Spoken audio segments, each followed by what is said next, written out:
Hello hello hello hello hello hello hello hello hello. चलिए जी, hello. Start करें। हैं? आप लोग में क्या क्या बाकी रह गया है?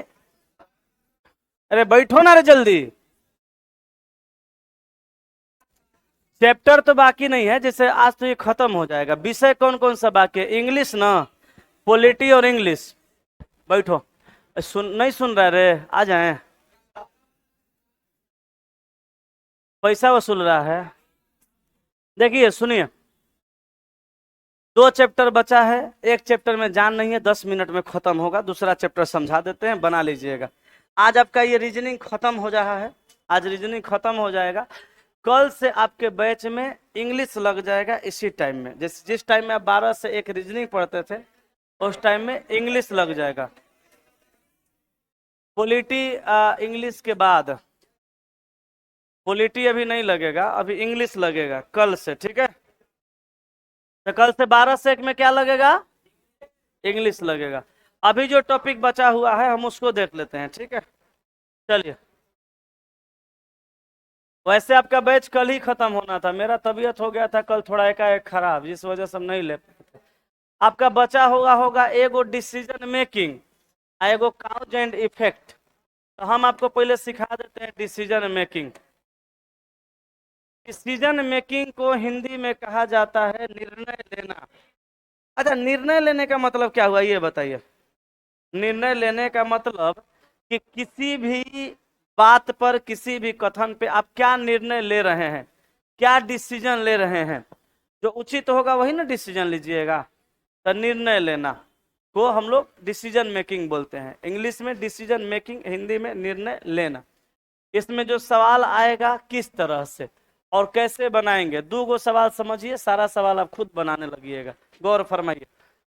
कहा कि निर्णय लेने के प्रश्नों में, तो ध्यान से सुनना भैया, रे बाबू। कहा कि निर्णय लेने के प्रश्नों में हमें एक उम्मीदवार के बारे में कुछ जानकारी दी जाती है और हमें कुछ शर्तें भी दी जाती हैं, जिन्हें किसी विशेष नौकरी या प्रवेश आदि को प्राप्त करने के लिए एक उम्मीदवार को पूरा करना होता है। जैसे आप अभी तैयारी कर रहे हैं रेलवे का, तो रेलवे का ग्रुप डी का वैकेंसी आएगा, एलपी का वैकेंसी आएगा, एनटीपीसी का वैकेंसी आएगा, चाहे जितनी वैकेंसियां आएंगी, सारा वैकेंसी का फॉर्म भरिएगा। तो सबका अपना अलग अलग नियम है सिलेक्शन करने का। आपको सेलेक्ट करने का सबका अपना अलग अलग नियम है। अलग अलग नियम क्या है? जैसे ग्रुप डी का आप फॉर्म भरते हैं तो पहले आपका एग्जाम होगा, रिटेन निकलेगा। पहले तो एग्जाम होगा, तो पहले तो नोटिफिकेशन आएगा, तो फॉर्म भरिएगा। तो पहला आपको फॉर्म भरने में सावधानी बरतना है कि गलती नहीं होना चाहिए, वहां गलती होगा तो छंट जाइएगा। दूसरा पड़ाव पार कीजिएगा, पहला पड़ाव पार कीजिएगा, दूसरा में जाइएगा तो आपका एग्जाम होगा। एग्जाम पास करिएगा तो दौड़ होगा, दौड़ पास कीजिएगा तो वजन लेके दौड़ना होगा। उसके बाद पेपर वेरिफिकेशन होगा, मेडिकल होगा, उसके बाद मेरिट बनेगा। जितना नियम, जितना क्राइटेरिया है, अगर सबको आप फॉलो कर रहे हैं तो आपकी नौकरी हो जाएगी, और नहीं कर रहे हैं तो आपकी नौकरी नहीं होगी। एक लाइन के बात जान लेना है। उसी तरह से इस चैप्टर में किसी उम्मीदवार के बारे में कुछ जानकारी दी जाएगी और उसके साथ साथ इसमें कुछ शर्त दिया जाएगा।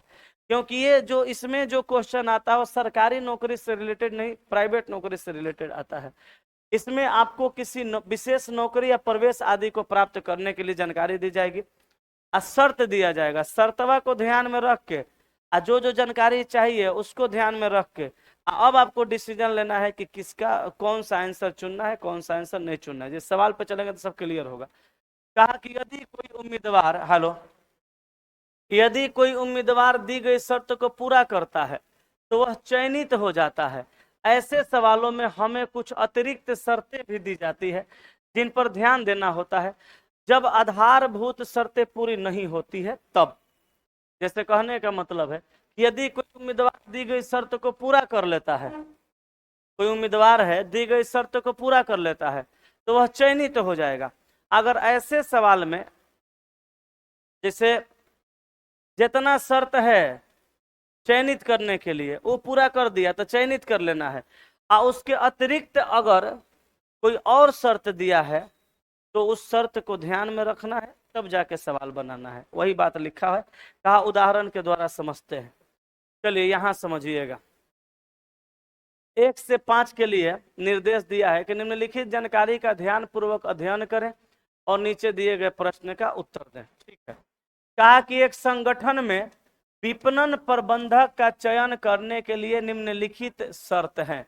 जैसे वो संगठन था, संगठन माने कंपनी, उस कंपनी में विपणन प्रबंधक का चयन करने के लिए निम्नलिखित शर्त है। शर्त क्या है? तो उम्मीदवार को पहला शर्त है कि 1/3/2009 को कम से कम 30 वर्ष की आयु हो। पहल का शर्त, नौकरी में भी सरकारी मशीन रहता है, इस कंपनी में विपणन प्रबंधक के रूप में किसी का चयन करना है तो उसके लिए शर्त है, पहला शर्त है कि 30 साल का उम्र होना चाहिए। कब तक? 1/3/2009 तक। दूसरा, स्नातक में कम से कम 55% अंक प्राप्त किया है, दूसरा शर्त है। तीसरा शर्त है कि मार्केटिंग में स्नातकोत्तर डिग्री डिप्लोमा में कम से कम 60% अंक प्राप्त किया हो। मार्केटिंग में स्नातकोत्तर डिग्री में चाहे डिप्लोमा में कम से कम 60% अंक प्राप्त किया हो, तीसरा शर्त है।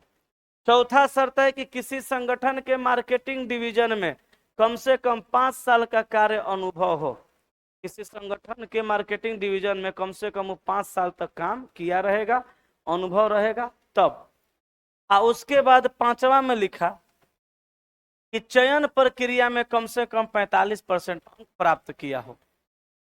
किसी उम्मीदवार, कोई उम्मीदवार अगर ये पांचों का पांचों शर्त पूरा कर लेता है तो उसका चयन कर देना है। अगर नहीं करता है तो नीचे लिखल है उम्मीदवार के मामले में जो अन्य सभी शर्तों को पूरा करता है सिवाय ए में दिया है 4 और बी में दिया है 2। जैसे इसका कहने का मतलब है, अब अपना भाषा में समझाता हूं, जो 5 गो जो शर्त दिया है अगर ये डायरेक्टे पूरा कर लिया तो चुन लेना है।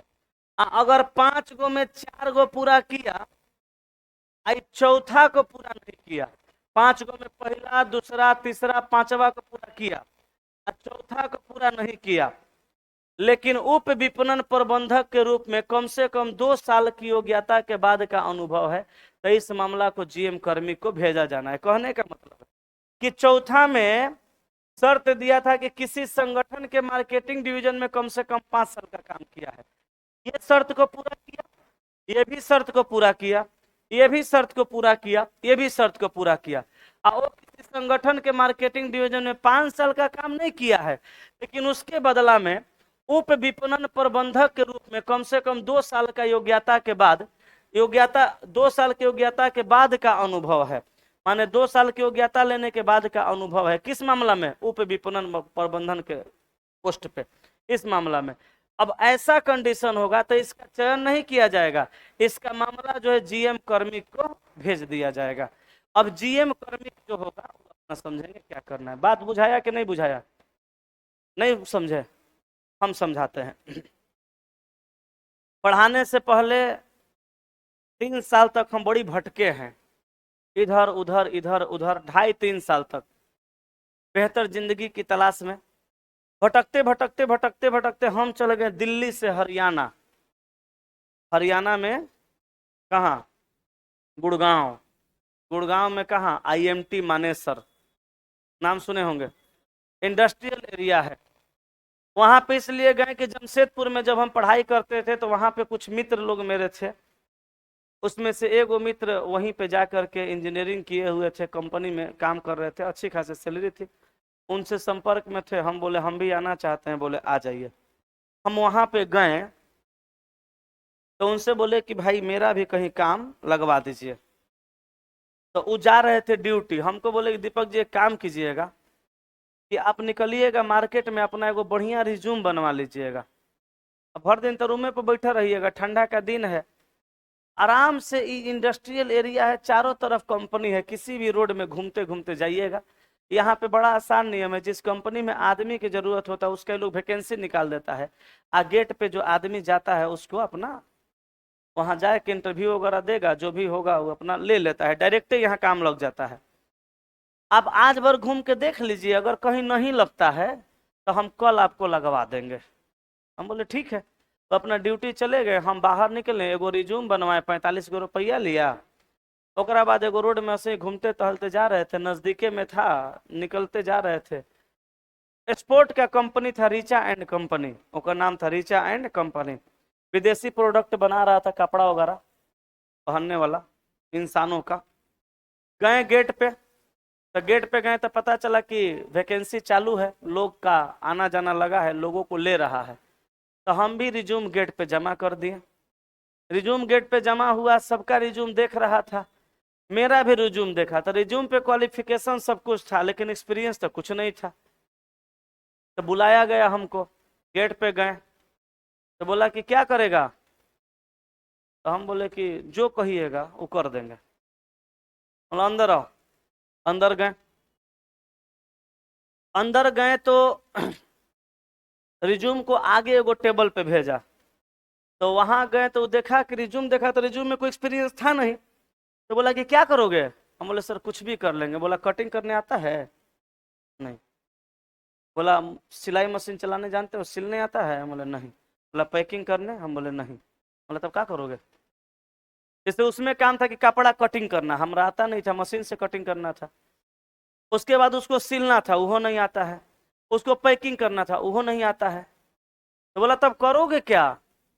तो जो जो उसका रिक्वायरमेंट था उसको हमने पूरा किया, नहीं किया। बोला करोगे क्या। हम बोले सर जमन कहिएगा तो हम कर देंगे। तो बोला जो कह रहे हो तो तुमको आता ही नहीं है, तो आप क्या करेगा। बोले सर जमन कहिएगा कर देंगे। क्योंकि वो हमारा भेजना नहीं चाहिए था, भेजना नहीं चाह रहा था, क्योंकि हमारे पास क्वालिफिकेशन था। बाकी लोग को नॉन मैट्रिक है, कौन तीसरा पास है, कौन अंगूठा छाप है, उस सबको ले रहा है। कंपनी में और भी तो काम होता है इसके अलावे, जो पढ़े लिखे इंसान ही कर पाएंगे। पढ़ा लिखा इंसान कंपनी में जल्दी बहुत कम मिलता है, मिलता है बहुत कम मिलता है। तो हमारा रिज्यूम हमारा हाथ में धरा दिया, बोला कि सेकंड फ्लोर पे अमित सर के ऑफिस में जाओ। अमित सर कौन थे, तो अमित सर एचआर डिपार्ट के हेड थे। हमारा मामला कहाँ भेजा गया, ये जीएम कर्मी को भेजा ना। शर्त पूरा किया लेकिन एगो नहीं किया, तो एक मामला जीएम कर्मी को भेजा। यही कह रहा है कि 5 गो में 4 गो शर्त पूरा करेगा, चौथा को पूरा नहीं करेगा, इसके बदला में ये सब कंडीशन रहेगा। कौन, उप विपणन प्रबंधक के रूप में काम किया रहेगा। तो एक मामला जीएम कर्मी को भेज देना, हमारा मामला अमित सर को भेजा। तो हम सोचे कि अमित सर को ससुरा भेज कहे रहा है, दोनों बात होगा। गए, मैं कमिन सर बोल के अंदर गए, रिज्यूम को सीधा करके टेबल पर रख दिए। इसे जो अधिकारी रैंक के लोग होते हैं बहुत सारा चीज देखते हैं, पहले आपको बोलने का लहजा देखेंगे, ऑफिस में कैसे इंटर किए वो देखे। हो सकता है मेरा हर कुछ उनको पसंद आया होगा, वो बिहारे के थे, इहो सब एगो बात था। तो गए तो दरवाजा पे खड़ा थे, जब मेरा बारी आया और भी लोग थे लाइन में, मैं कमिन सर बोले आ जाओ।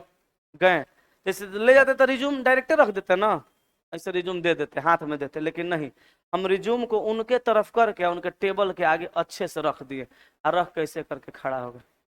हमको देखे, एक बार रिज्यूम पर देखे, बैठ बैठ, नहीं सर, बैठ जाओ बैठ जाओ।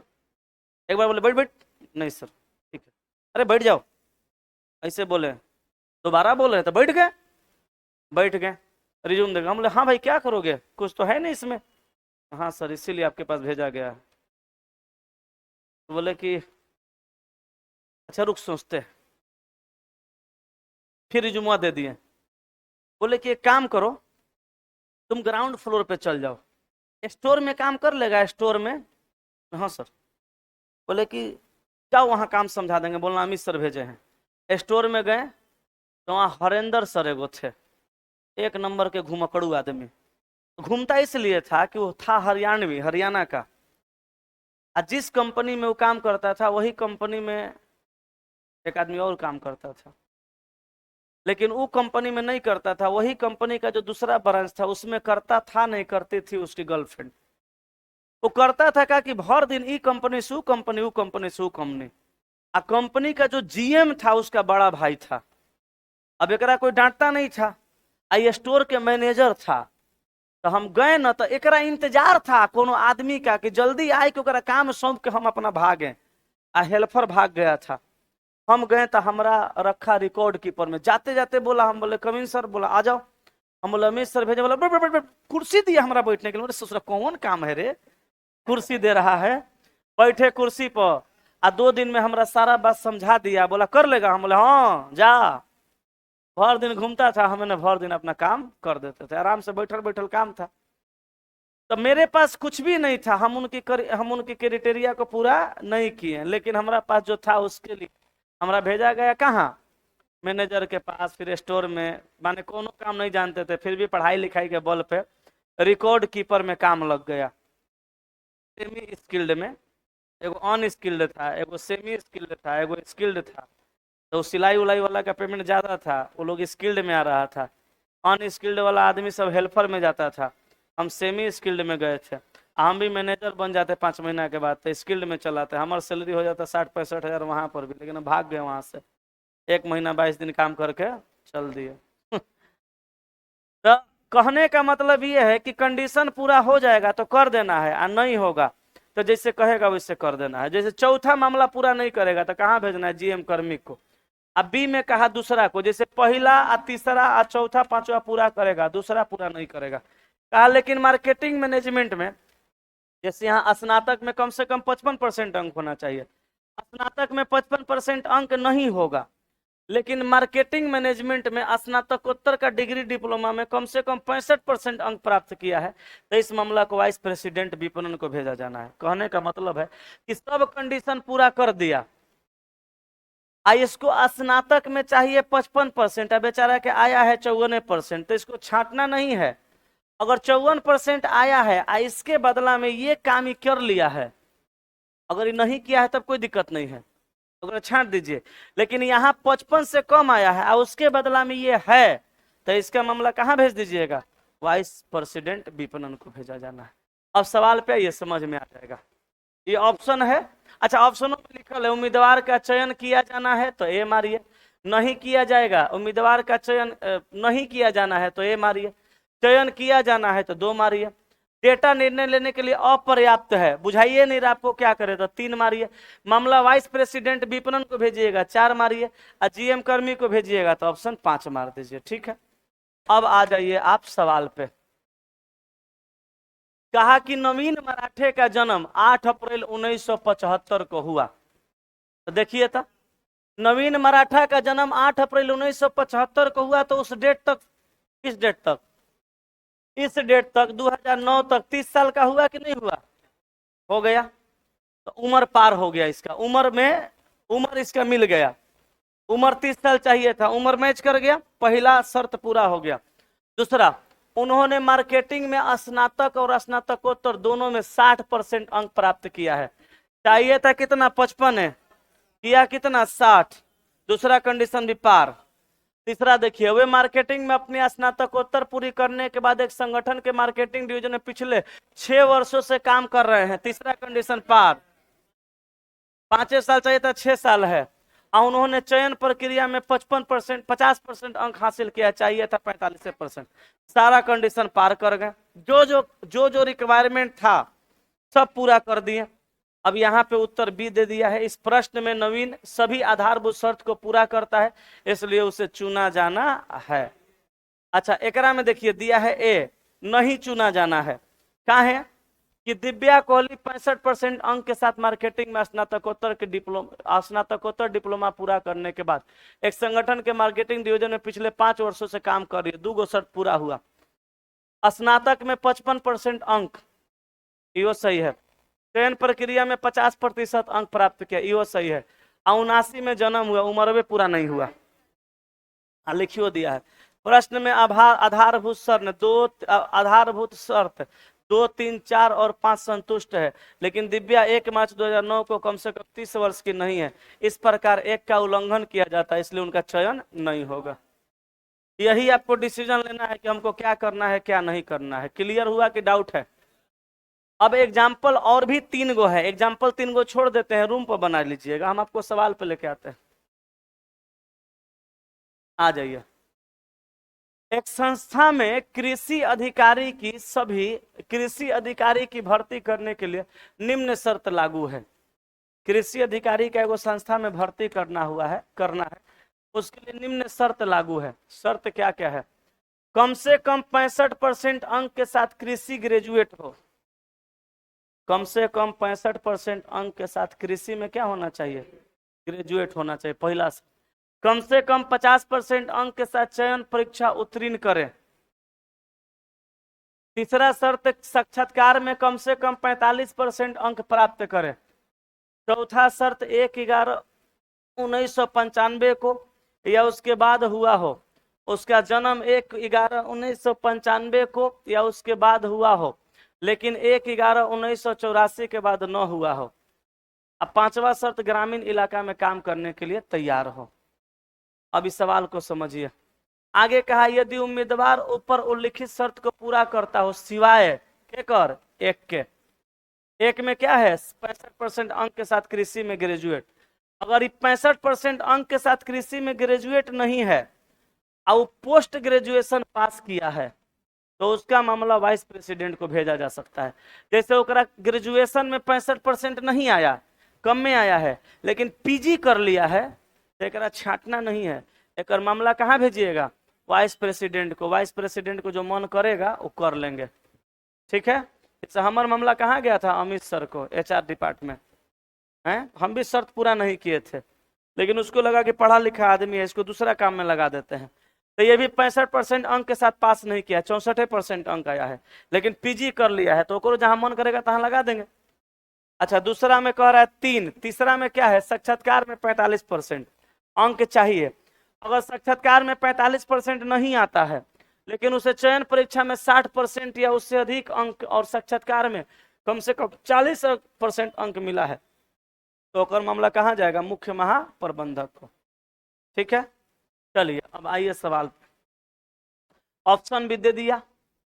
साहिल ने 21 वर्ष की आयु में 2003 में 68% अंक के साथ कृषि में बीएससी पास की। तो देखिए, तो 21 वर्ष की आयु 2003 में, तो 2003 में 21 वर्ष का आयु है, तो 21 वर्ष का आयु है 2003 में। एक मतलब 21 साल पहले एक जन्म हुआ था। तो देख लेते हैं एक बीच आया है कि नहीं। तो 3 में से 1 गया 2, 9 में से 2 गया 7।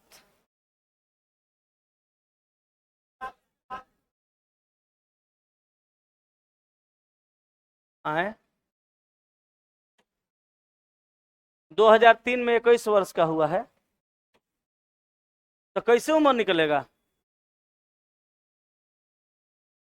सही तो कर रहे थे।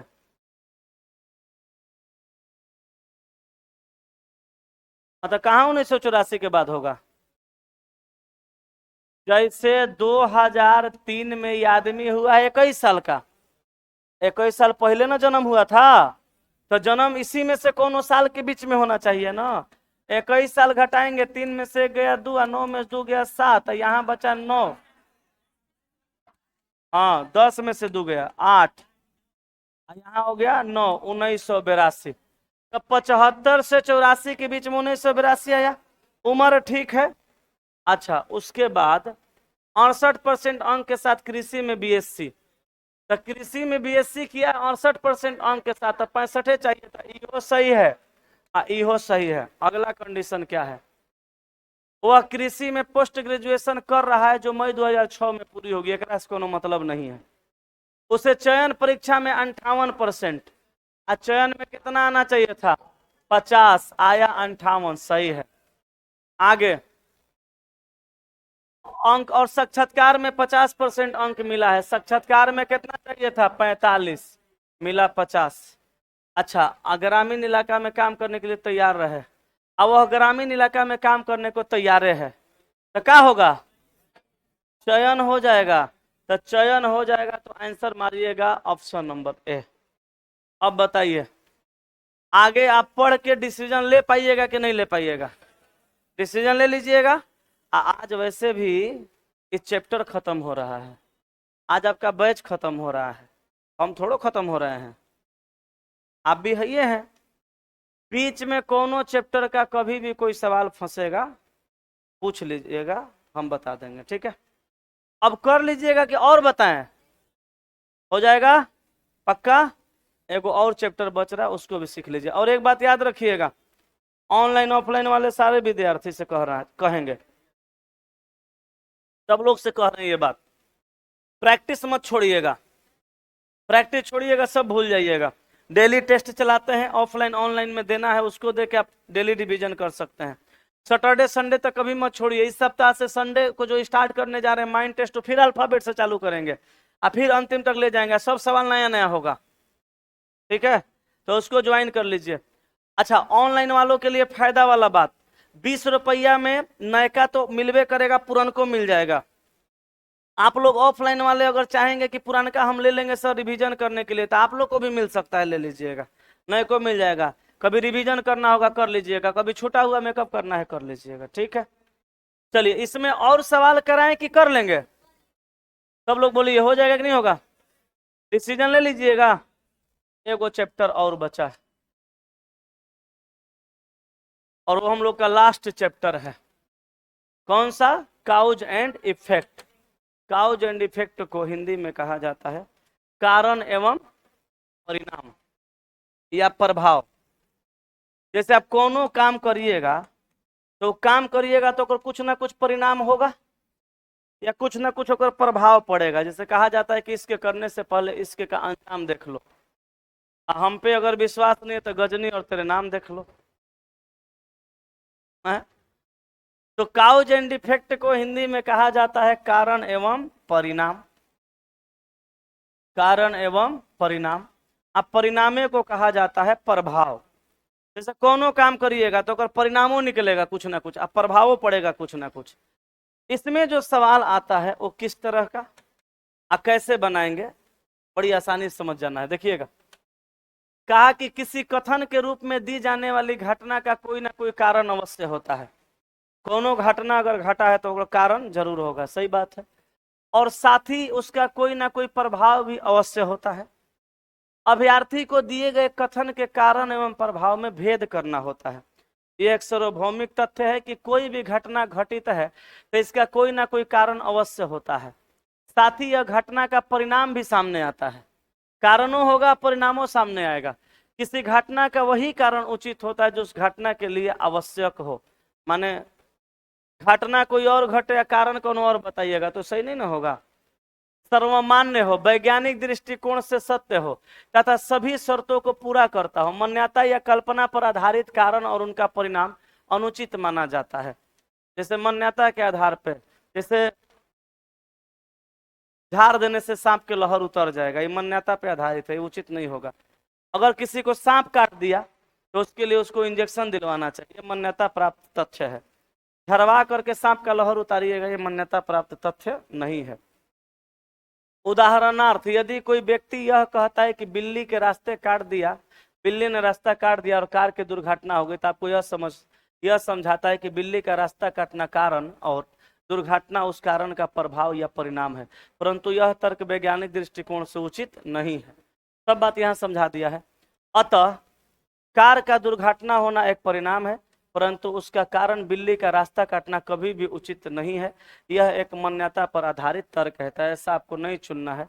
परंतु यदि यह कहा जाए कि ब्रेक फेल हो गया और कार की दुर्घटना हो गई, यहाँ ब्रेक फेल होना वैज्ञानिक दृष्टि से उचित है और दुर्घटना उसका कारण। समझ गए बात को? अब आगे आपको लेके आते हैं हम सीधे एगो एग्जाम्पल पे।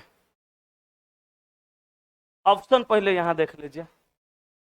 ऑप्शन नंबर ए आपको उत्तर के रूप में कब चुनना है? जब पहले का कारण और दूसरा इसका प्रभाव है। ऑप्शन नंबर 2 आपको कब चुनना है? जब दूसरा कारण और पहले का प्रभाव है। और तीसरा कथन 1 और 2 दोनों स्वतंत्र कारण होगा तब। और चौथा में 1 और 2 दोनों के स्वतंत्र कारण का प्रभाव होगा तब।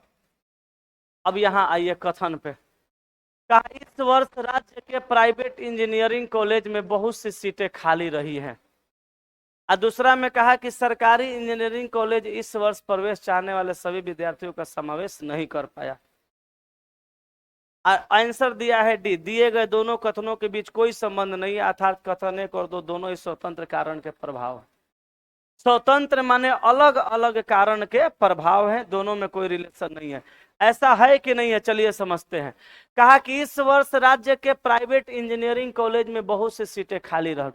अच्छा, प्राइवेट इंजीनियरिंग कॉलेज में इस साल बहुत सारा सीट खाली रहा, एक और कोनो ना कोनो कारण तो जरूर रहा हो गया। बिना बिना किसी कारण के इस साल सीट खाली नहीं रह सकता। वो इस साल सीट खाली रहा है, एकरा मतलब पीछे सब साल का सीट फुल हो जाता होगा।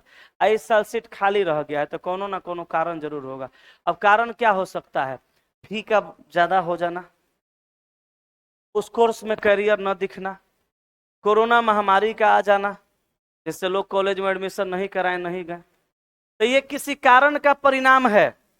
और दूसरा कहा कि सरकारी इंजीनियरिंग कॉलेज इस वर्ष प्रवेश चाहने वाले सभी विद्यार्थियों का समावेश नहीं कर पाया। तो नहीं कर पाया होगा तो यहो किसी कारण का प्रभाव है, इसके वजह से ये, अच्छा इसके वजह से ये नहीं हुआ। दे दिया, दे दिया, वाह, तब तो हो ही जाएगा। बोल दिया। अश्विनी से एक बार बोल दो। ठीक, हाँ ठीक। चलिए 2 नंबर क्वेश्चन को देखिएगा।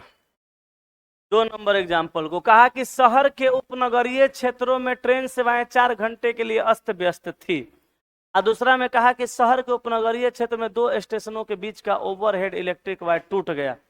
तो ओवरहेड इलेक्ट्रिक वायर का टूट जाना, जिस वजह से उपनगरीय क्षेत्र में ट्रेन सेवाएं 4 घंटे के लिए अस्त व्यस्त हो जाना, ये कारण और ये इसका परिणाम है? नहीं। तो यहां कहा कि दोनों कथनों का ध्यान पूर्वक अध्ययन करने के बाद ज्ञात होता है कि कथन 2 कारण और कथन 1 इसका प्रभाव है, क्योंकि वायर टूटने के कारण शहर के उपनगरीय क्षेत्र में ट्रेन सेवाएं 4 घंटे के लिए अस्त व्यस्त रही। समझ में आया? क्या करना है? दोनों को पढ़ के डिसीजन ले लेना है इसमें भी कि कौन कारण है कौन प्रभाव है, या दोनों अलग अलग कारण है दोनों अलग अलग प्रभाव है। सवाल बनाइएगा तो ये हो सकता है सवाल बनाने के टाइम में कि आप कुछ और सोच लेंगे और उसका कुछ आंसर और होगा, तो गलत होगा तबे ना सही होगा। गलत होगा तो आंसर मैच कराइएगा, करा करके फिर सोचिएगा, तब जाके ओरिजिनल होकर बात समझ में आएगा। जैसे कभी कभी हम लोग गलत सोच लेते हैं। ठीक है, अच्छा अब इसको हम रहने देते हैं, आप अपने से रूम पर देखिएगा। चलिए यहाँ ऑप्शन आ गया और यहाँ पे सवाल। कहा इस गर्मी के दौरान सब्जियों की कीमतों में काफी वृद्धि हुई है। कब? इस गर्मी के दौरान सब्जी की कीमत में काफी वृद्धि हुई है। इस गर्मी के दौरान तापमान में जबरदस्त वृद्धि हुई है, जिससे फसलों को बहुत नुकसान हुआ। तो हम कहेंगे दूसरा कारण है, अब पहला इसका परिणाम। जैसे कहा कि इस वर्ष गर्मी के दौरान तापमान में जबरदस्त वृद्धि हुआ, जिससे फसलों को बहुत नुकसान हुआ। एकरा मतलब कि इस गर्मी के दौरान तापमान में जबरदस्त वृद्धि होने की वजह से सब्जी का खराब होना कारण, इसी कारण से सब्जी की कीमत में काफी वृद्धि हो गया।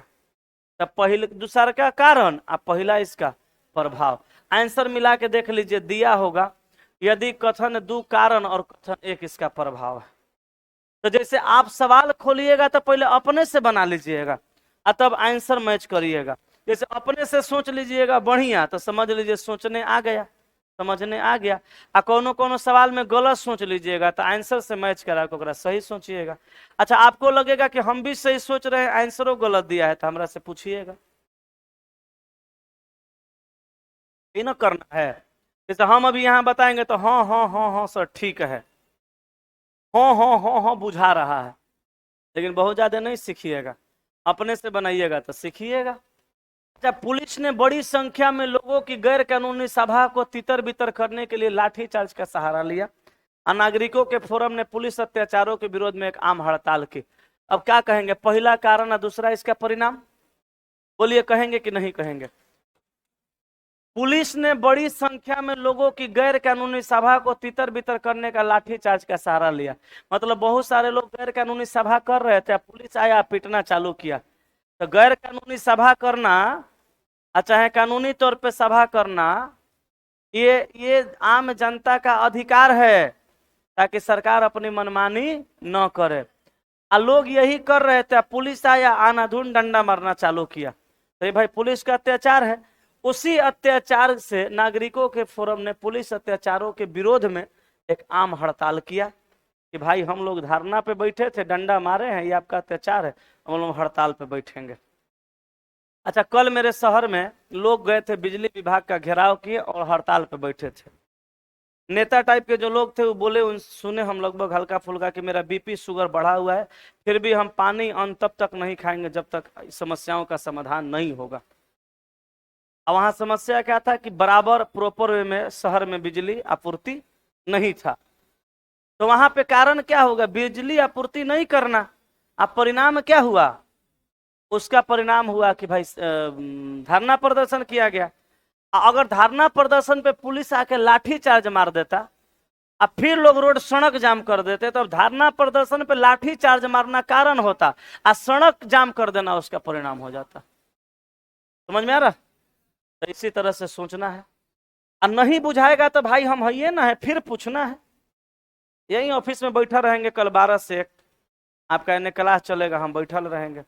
क्लास शुरू होने से पहले या क्लास खत्म होने के बाद हमारा पकड़ के पूछ लेना है, ठीक है? अच्छा, अगले 2 महीनों में वायु प्रदूषण को 20% तक कम करना शहर नागरिक प्राधिकरण का उद्देश्य है। अगले 2 महीनों में वायु प्रदूषण को 20% तक कम करना शहर के नागरिक प्राधिकरण का यह उद्देश्य है। और दूसरा में कहा कि शहर में अस्थमा के मामले की संख्या लगातार बढ़ रही है। तो ये कारण है, ये उसका परिणाम है। शहर में अस्थमा के मामला का संख्या लगातार बढ़ना, नागरिक प्राधिकरण का टेंशन बढ़ जाना, जिससे उनका उद्देश्य वो बना लिए कि अगले 2 महीना में वायु प्रदूषण को हम 20% तक कम कर देंगे। कहें कि अस्थमा का जो मामला होता है वो वायु से संबंधित ही होता है, सांस की बीमारी है। अस्थमा में सांस लेने में दिक्कत होना, दम्मा अस्थमा, सांस लेने में क्या होता है, दिक्कत होता है। तो कहीं ना कहीं वायु प्रदूषण के वजह से बीमारी है। तो ये बीमारी के वजह से नागरिक प्राधिकरण का उद्देश्य हुआ कि अगले हम 2 महीना में वायु प्रदूषण को 20% तक कम करेंगे, ताकि ये मामला का सुधार हो सके। तो दूसरा कारण आप पहला प्रभाव आंसर मिला लीजिएगा, ऑप्शन बी। आगे, पुलिस प्राधिकरण ने हाल ही में घर तोड़ने वालों के एक समूह को पकड़ा। सोच सब घरे तोड़ देता था, सेंध मार देता होगा। बारिश आ गया, आने दीजिए, बड़ी उमसल है। इलाकों के नागरिकों के समूह ने इलाकों में रात की निगरानी शुरू कर दी। अच्छा, इसका ये कारण है या परिणाम है कि दोनों अलग अलग कारण परिणाम है? देखिए तो, पुलिस प्राधिकरण ने हाल ही में घर तोड़ने वालों के एक समूह के पकड़ लिया। इलाके के नागरिक के समूह ने इलाकों में रात की निगरानी शुरू कर दी। तो यहाँ नागरिक समूह रात में निगरानी शुरू करता है, तो हो सकता है रात में चोरी वगैरह होता हो। और वहां पे पुलिस प्राधिकरण ने हाल में घर तोड़ने वाले समूह को पकड़िए लिया। तो दोनों अलग अलग क्या है, स्वतंत्र कारण है कि परिणाम है? दोनों अलग अलग स्वतंत्र कारण है।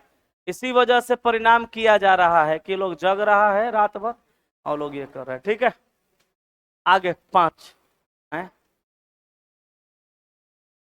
हाँ, दोनों उभयनिष्ठ कारण, दोनों अलग कारण है। कहा विश्वविद्यालय प्राधिकरण ने अपने अधिकतर क्षेत्र के तहत सभी कॉलेज को कॉलेज परिसर के अंदर सभी फोन के उपयोग पर प्रतिबंध लगाने का निर्देश दिया। यहां समझिएगा, विश्वविद्यालय प्राधिकरण ने अपने अधिकतर क्षेत्र के तहत सभी कॉलेज को कॉलेज परिसर के अंदर सभी फोन के उपयोग पर प्रतिबंध लगाने का निर्देश दिया। जैसे एगो विश्वविद्यालय के अंतर्गत कई गो कॉलेज आता है, कॉलेज एगो विश्वविद्यालय के अंदर कई कॉलेज आ जाते हैं। तो उसके अधिकार क्षेत्र में जितना कॉलेज आ रहा था, सब कॉलेज के परिसर में, सब कॉलेज के कॉलेज परिसर के अंदर सभी फोन के उपयोग पर प्रतिबंध लगाने का निर्देश दे दिया के विश्वविद्यालय प्राधिकरण। अब दूसरा में कहा कि कॉलेज के शिक्षकों में से अधिकांश ने कक्षाओं के अंदर सेल फोन बजने की गड़बड़ी की शिकायत करते हुए विश्वविद्यालय को एक संयुक्त याचिका दी थी। ये कारण है, ये परिणाम है। जैसे कॉलेज के शिक्षक ने,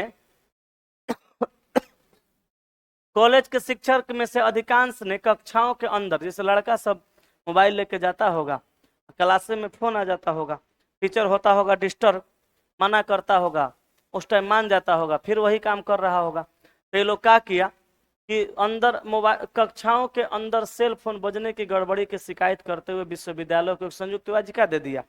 बच्चा सब ऐसा गलती कर रहा है, वो क्या काम किया कि फोन पे प्रतिबंधे लगा दिया कि कोई नहीं रखेगा। तो दूसरा कारण है, पहला परिणाम।